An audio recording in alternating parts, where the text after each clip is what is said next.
and welcome to ALevelRE Fragments. This is where we take an important idea and break it down into more manageable pieces to make sure that we understand it. The nature of an argument in philosophy is central to the different proofs for the existence of God, the cosmological, teleological, and especially the ontological. And it's also important for any discussion about the meaning of religious language.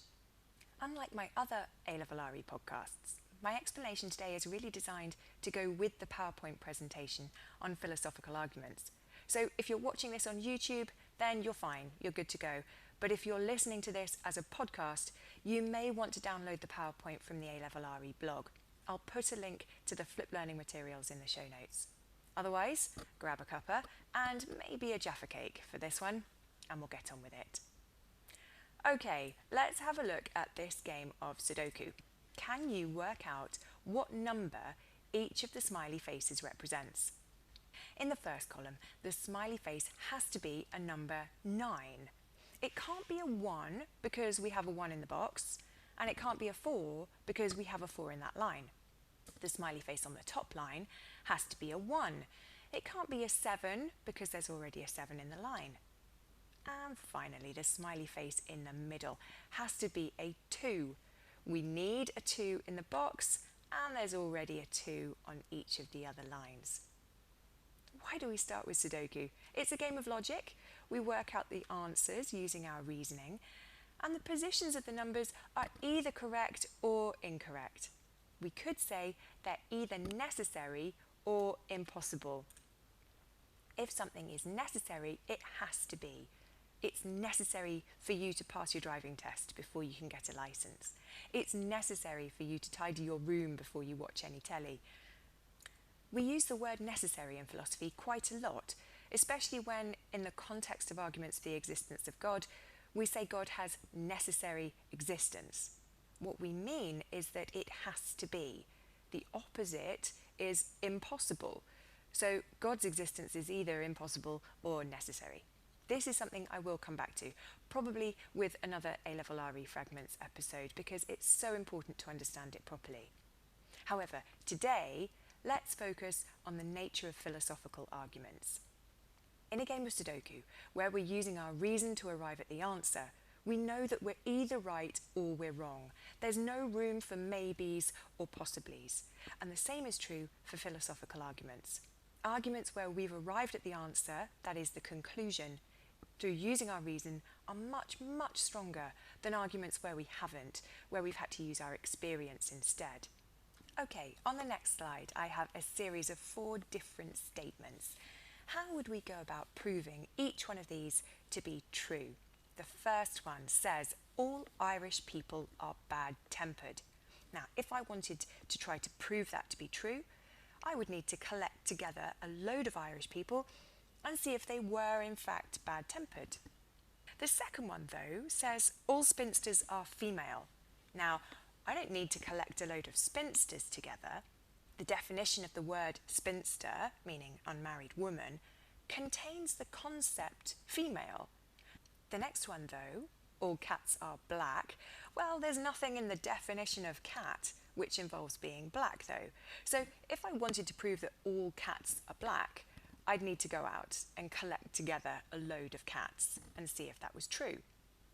The last one, I don't need to collect a load of birds together, though, to see if they all have wings, because the definition of bird already contains the concept of wings. So if the concept is contained within the definition, the statement is analytic. Let's have a look at the next slide, which says Dan's brother is male. That's an analytic statement, just as all spinsters are female and all birds have wings. They are true by definition, and we know it through using a priori reasoning. Dan's brother was a thief, though, is not true by definition. There's nothing in the definition of brother which involves being a thief. So if we want to establish whether this is true, we would need to collect some evidence. We'd need to use a posteriori knowledge gained through observation and empirical testing to see if he really is a thief. Let's stick with Dan.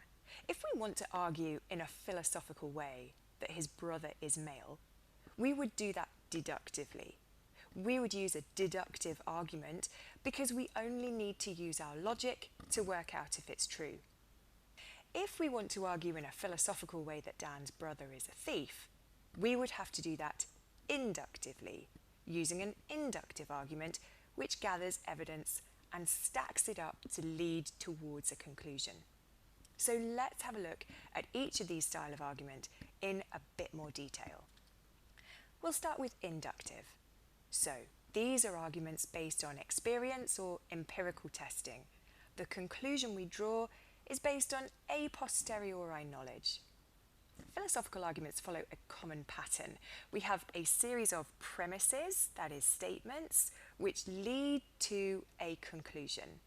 So the example that I've got here, first premise number 1. This animal has 4 legs. Premise number 2, this animal is a vegetarian. Premise number 3, this animal has a mane and a tail. Premise number 4, this animal is a member of the equine family. This leads us to the conclusion that this animal is a horse. Correct. However, it might not be a horse. It might have been a donkey. So, inductive arguments stack up to make a conclusion probable. The conclusions which we draw from inductive arguments are not certain and there is room for error. Even if the premises are true, the conclusion might still be wrong. And this means that philosophical arguments based on inductive reasoning are not the strongest kind of arguments.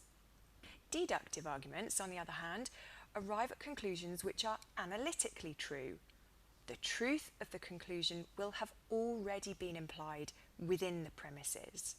So, all bachelors are male, James is a bachelor, therefore James is male. The concept of male is contained within the definition of bachelor.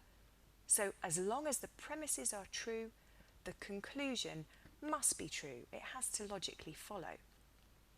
This means that deductive arguments are philosophically more valid than inductive ones because the conclusions can't be wrong as long as the reasoning is correct. So, if we want to disprove a deductive argument, we have to find a problem in the premises.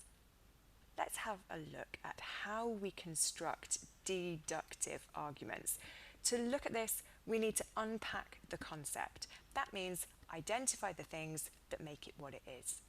So if we unpack a concept, we identify its component ideas. So a triangle has 3 sides and angles which add up to 180 degrees. A mother. So if we unpack the concept of mother, it must be female and have at least 1 child. If we unpack the concept of dog, dog has 4 legs, a tail, goes woof, likes chasing cats. A car would have wheels, an engine, a chassis, etc. And a table, well, a table can have various different number of legs, but maybe 4 legs and a flat top for putting cups of tea on. Once we've identified the component parts or the component ideas within the concept, we can construct our argument, which, being deductive, will lead to an irrefutable truth. So, we have a subject, that is the thing that we're talking about. Triangles, mothers, dogs, tables, Dan, and the predicates. A predicate is the property we're saying the thing has. So for a triangle, that's 3 sides, and angles adding up to 180. For a dog, it's 4 legs, a tail, it goes woof, etc. So, in summary then, deductive arguments are true by definition. They can also be referred to as a priori because they're known through reason. This isn't to say they can't be proven wrong though. If we prove that the premises are false, we can also disprove the argument. So the example here, it says all men are liars, premise 1. Premise 2, Socrates was a man. Premise 3, therefore Socrates was a liar. Now, this might look like a deductive argument, but we can disprove it if we can show the premises are false. So, firstly, we would need to establish whether all men are in fact liars. Well, there's nothing in the definition of man which involves lying little toe rag, so immediately we can see the flaw in the argument. And once we identify where the flaw is, then just like a house of cards, the argument falls down. So, that's philosophical arguments for you. I hope that was clear. Use the questions to check your understanding and have a look at the study notes available on the ALevelRE blog. See you next time.